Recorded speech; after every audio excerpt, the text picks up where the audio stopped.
हठात बांग्लादेश रु इंडिया को कॉल आसीथिला। शेख हसीना जी की बांग्लादेश रो जने पॉपुलर प्राइम मिनिस्टर थिले से बांग्लादेश छाड़ी इंडिया आसीबाकू चाहुचंती।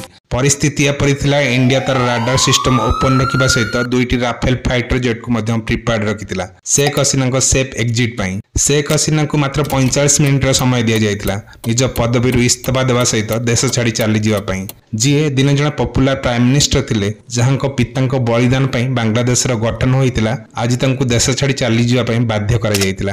आज किंतु बांग्लादेश रो परिस्थिति संपूर्ण भिन्न। छात्र आंदोलन रे हेउची अनेक हिंसा, अल्प संख्यक हिंदू मानक ऊपर हेउची अत्याचार, एमानक मंदिर को भांगी दिया जिबा सहित ठाकुरन को जळाई दिया जाउची। तेबे कोन पई ए परिस्थिति आसंतु जानिबा ए वीडियो माध्यम रे। जदि आपनको ए वीडियोटी भल लागुची याको सब्सक्राइब करिबा पई भूलिबेनी। 1947 मसीह जिते भारत सहित पाकिस्तान को स्वाधीनता मिलता बांग्लादेश भी पाकिस्तान एक अंश थिला जहाँकि ईस्ट पाकिस्तान नाम जना थिला। सेही समय ईस्ट पाकिस्तान मूल भाषा बेंगाली थिबा बेले वेस्ट पाकिस्तान मूल भाषा उर्दू थिला, किंतु उर्दू को ईस्ट पाकिस्तान ऑफिशियल लैंग्वेज कर दिया जायतिला। भाषागत तारतम्य तो थिला, किंतु वेस्ट पाकिस्तान रे नेता मानकर ईस्ट पाकिस्तान पई एक वैमात्रिक मनोभाव भी थिला। 1970 मसीह जिते पाकिस्तान में साधारण निर्वाचन होता से समय पाकिस्तान मुख्यतः दुईटी दल थिला जहाँकि वेस्ट पाकिस्तान रे जुल्फिकर अली भुट्टो द्वारा चालित पाकिस्तान पीपुल पार्टी थिबा बेले ईस्ट पाकिस्तान रे आवामी लीग जहाँकि शेख हसीना बापा शेख मुजिबुर रहमान द्वारा परिचालित होता। यही समय वेस्ट पाकिस्तान रे 138 आसन थिबा बेले ईस्ट पाकिस्तान रे 162 आसन थिला, किंतु जनरल इलेक्शन रो फलाफल को नहीं वेस्ट पाकिस्तान नेता माने चकित हो जाइतिले। आवामी लीग 162 आसन रु 160 आसन नहीं एकक संख्यागरिष्ठता हासिल करथिला। वेस्ट पाकिस्तान नेता माने एही विजय को ग्रहण करि पारन। पाकिस्तान मिलिटरी मध्य एही निर्वाचन को ग्रहण करि पार नथिला। आमार देश तोमार देश बांग्लादेश बांग्लादेश यार प्रतिवाद रे शेख मुजिबुर रहमान बेंगाली भाषी लोक मानक पई बांग्लादेश नाम रे एक नुआ देशन गठन पई दाबी करथिले।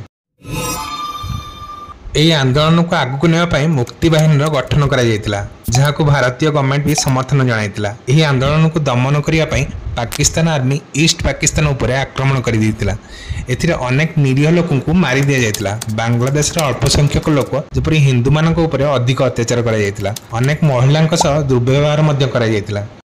March 1971, West Pakistan, led by President Yahya Khan, launched Operation Searchlight. The people of East Pakistan witnessed a genocide. भारतीय सेना साहाଯ୍ୟରେ मुक्ति बाहिनी 1971 मसीह बांग्लादेश को स्वाधीनता देइतिला। शेख मुजिबुर रहमान बांग्लादेशर प्रथम प्रधानमंत्री होइतिले।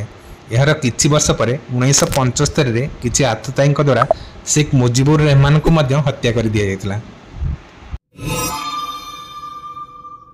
शेख हसीना जी विदेश रही पाठ पढ़ुते 1996 प्रथम थर 5 वर्ष बांग्लादेश प्राइम मिनिस्टर होते। यापर 2009 रु 2024 लगातार 15 वर्ष धरी से देशर प्राइम मिनिस्टर रही। समय बांग्लादेश इकोनॉमी रे एक बड़ परिवर्तन आसीथिला। देशर बयन शिल्प रे विशेषकर एक रिवोल्यूशन आसी परिथिला। World happiness index, human development index, global peace index भली इंटरनेशनल इंडेक्स रे बांग्लादेश भारत ठार मध्य आगर रहिथिला। यह भिन्न कथा कि आज बांग्लादेश प्रकृत परिस्थिति देखिया परे ए इंटरनेशनल इंडेक्स गुड़िक उपर प्रश्नवाची सृष्टि होउची। वर्तमान चलता छात्र आंदोलन मूल कारण थिला सरकारी चाकरी दिया जाउथिबा कोटा सिस्टम, जहाँ को नहीं बांग्लादेश रे अशांति देखा जायतिला। बांग्लादेश नियम अनुଯାयी 30% कोटा बांग्लादेश फ्रीडम मूवमेंट रे भाग नैतिबा सोल्जर बा सेमानक परिवार वर्ग पई उपलब्ध थिला। 10% कोटा पाकिस्तान आर्मी द्वारा पीड़ित होता महिला मानक में उपलब्ध थिला। अन्य कोटा को मिसाइले 44% स्थान साधारण वर्ग उपलब्ध थिला। बढ़ुथिबा बेरोजगारी को नहीं कोटा 2018 रे छात्र आंदोलन देखा मिलता, जहाँ को नहीं शेख हसीना सरकार 2018 रे कोटा सिस्टम को संपूर्ण उच्छेद करथिले। किंतु हाईकोर्ट रे यार पुनर्विचार होगा पर हाईकोर्ट 2024 रे कोटा उच्छेद को अनकन्स्टिट्यूशनल कहवा सहित यह पुनर्बार न लागू करने आदेश देते, जहाँ को नहीं पुनर्बार जन असंतोष देखा मिलता। जदियो कोटा सिस्टम हाईकोर्ट को द्वारा पुनर्बार स्थापित करा जायतिला, किंतु लोकमानकर असंतोष शेख हसीना उपर देखा मिलता। यार कारण थिला बढ़ुथिबा बेरोजगारी, अपोजिशन पार्टी को दबाई रखिबार लक्ष्य, एक छत्रवाद शासन चलाइबार अभियोग, जहाँकि शेख हसीना काल होइतिला। शेख हसीना ଏହି ଆନ୍ଦୋଳନକୁ ଦୃଢ଼ ହସ୍ତରେ ଦମନ କରିବା ପାଇଁ ଆର୍ମିକୁ ସମ୍ପୂର୍ଣ୍ଣ ଅଟୋନୋମି ଦେଇଥିଲେ, ଯାହାଦ୍ୱାରା ଆର୍ମି ଗୁଳି ଚାଳନାରେ ଅନେକ ଲୋକଙ୍କର ମୃତ୍ୟୁ ମଧ୍ୟ ହୋଇଥିଲା। ଏହାଦ୍ୱାରା ପରିସ୍ଥିତି ଆହୁରି କଣ୍ଟ୍ରୋଲ ବାହାରକୁ ଚାଲି ଯାଇଥିଲା। ଏହା ମଧ୍ୟରେ शेख हसीनाଙ୍କର ଏକ ଭାଷଣ ଏହି ଆନ୍ଦୋଳନକୁ ଆହୁରି ବଢ଼ାଇ ଦେଇଥିଲା। বলেছিলাম যে কি মেধাবী কি শুধু মানে মুক্তিযোদ্ধা পরিবারের সন্তান সন্ততিরা কি মেধাবী না? তাহলে মেধাবী কি শুধু ওই রাজাকারের ছেলে মেয়ে?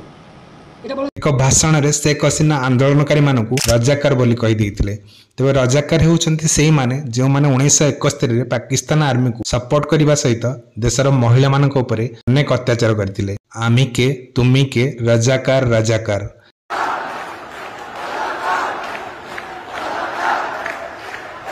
ଯାହାର ଅର୍ଥ ମୁଁ କିଏ ତୁମେ କିଏ ରଜାକାର ରଜାକାର। ଏହା ଥିଲା शेख हसीନାଙ୍କ ଭାଷଣ ପ୍ରତିବାଦରେ ପ୍ରୋଟେଷ୍ଟର ମାନଙ୍କର ନାରା। ଅନ୍ୟପକ୍ଷରେ ବାଂଲାଦେଶ ଆର୍ମି ମଧ୍ୟ ଏହି ଆନ୍ଦୋଳନକୁ ସପୋର୍ଟ କରୁଥିଲା ଓ शेख हसीନାଙ୍କ ଅର୍ଡରକୁ ଠିକ୍ ଭାବରେ ପାଳନ କରାଯାଇନଥିଲା, ଯାହାଦ୍ୱାରା ତାଙ୍କୁ ଦେଶ ଛାଡ଼ି ଚାଲିଯିବା ପାଇଁ ବାଧ୍ୟ କରାଯାଇଥିଲା।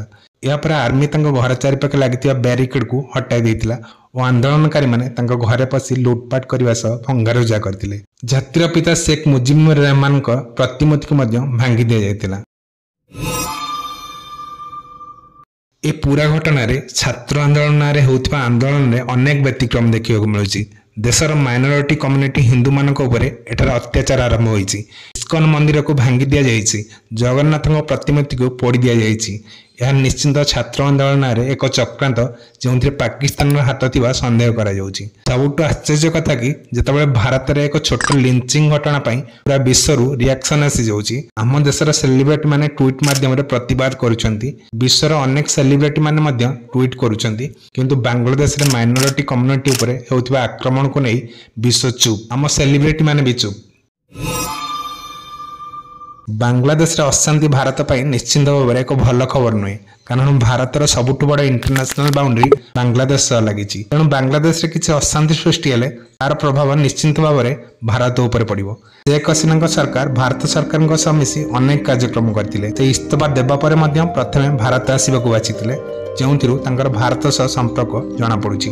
ବାଂଲାଦେଶ ଅଶାନ୍ତ ହେବା ପରେ ଏଠାରୁ ଅନେକ ଇଲିଗାଲ ମାଇଗ୍ରାଣ୍ଟ ଭାରତ ଆସିବାର ସମ୍ଭାବନା ରହିଛି, ଯାହା ଭାରତ ସରକାରଙ୍କୁ ପ୍ରଥମେ ରୋକିବାର ଆବଶ୍ୟକତା ରହିଛି।